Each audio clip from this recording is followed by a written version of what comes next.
Matt Stepp, Dave Campbell's Texas football back here at the Texas State 7-on-7s tournament. Here with the head coach of the Breckenridge Buckaroos, Coach Casey Pearce.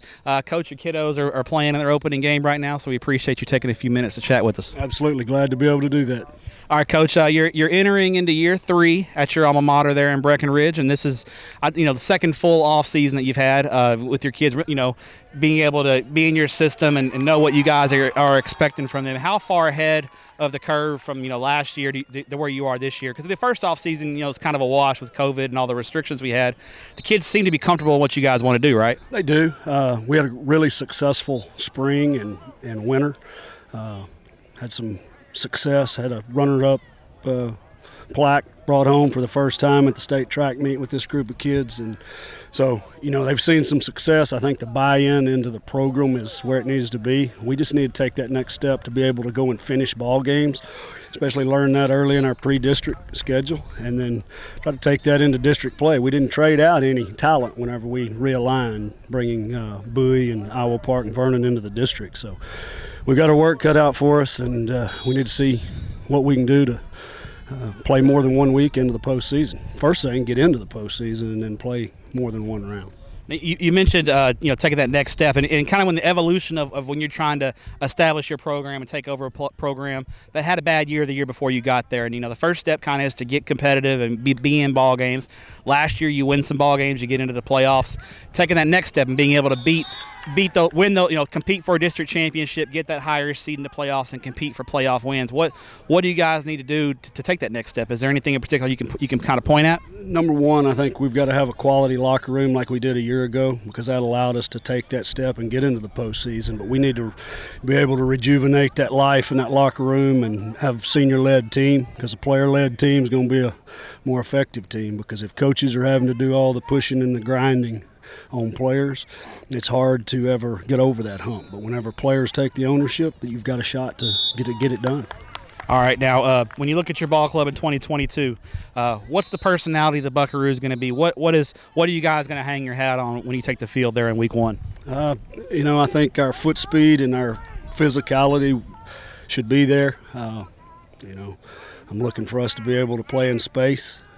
Looking for us to be physical at the point of attack. We've got to learn to finish people at the point of attack with our offensive line. Defensively, we better be able to run and be hungry getting to the football. And we did that at times a year ago, and like I told a lot of people, we were pretty effective early. But as offenses mature and move through the season, you've got to mature and grow as a defense. And we need to take that step and make that a week 1 priority, that we've grown as a young defense a year ago. We know 7-on-7 is not real football. The big boys aren't out here, and we all love the big guys in the trenches. But what do you want to see from your kids today, competing in a pool with some tough teams? I mean, it's good competition to get ready for the season for sure.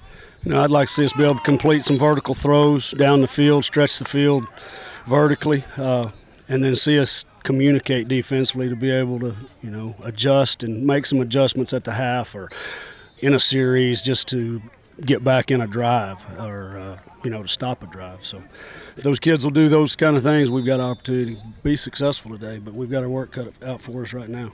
I've been to a game at Buckaroo Stadium, and it's one of my favorites in the state. It's a beautiful place. It's a special place. For someone who's never been to Breckenridge Buckaroo Stadium, what makes that such a unique and special place? That stadium was built in 1922, and then it was added on to feature a game between Hardin-Simmons and TCU in 1929. So that stadium is a relic, to say the least, and it's a small version of what kind of college atmosphere you get at Oklahoma State. That boundary is awful close. It is. It's tight. It's a tight place.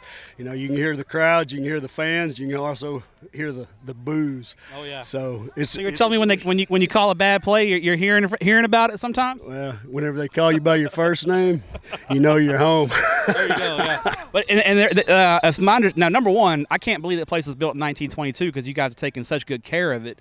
But I think there's been some additions going on, right? Yes, we're adding a video board this year to try to commemorate the 100th year of Buckaroo football and try to advertise our town. I think it will give our community an opportunity to advertise the support we have for the program and for our school district. Well, if you get I'll be there for sure. But if you get a Thursday night game, we can get Tepper and Pickle out of the studio and Bally and get them to Breckenridge. So if you ever decide to schedule a Thursday game, the DCTF crew will come. That'd be a good deal. I'd like to see y'all there. Final question for you now.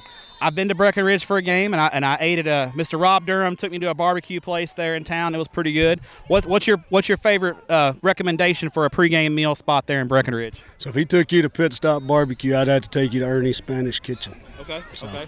Very unique place. Been there since about 1974, and very good food. What's your go-to order? Can you tell us what the Coach Pearce special is? Mine's a low carb with zucchini and squash. Okay, there you go. You keeping it healthy for us and keep it in the weight room, right? That's right. That's right. Coach, enjoy watching your kiddos compete today. Appreciate what you do for student athletes in the state of Texas, and good luck in 2022. Appreciate you guys. Thank you.